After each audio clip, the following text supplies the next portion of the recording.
In terms of the police, isa lang ang iniisip ko, that people are safe. Now, it's like Caesar's wife. You're not just safe. It's not sufficient that you are safe. You must feel safe. Even if the statistics are telling you crime rate is down, drug seizures are up, that's not enough. People should feel comfortable to walk in the night around their neighborhood, that they can send their child to the sari-sari store. Yun ang kailangan.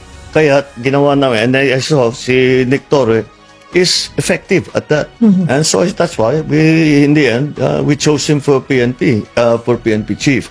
As a matter of fact, very soon after he assumed the position of chief PNP, we instigated already this new program of cops on the beat.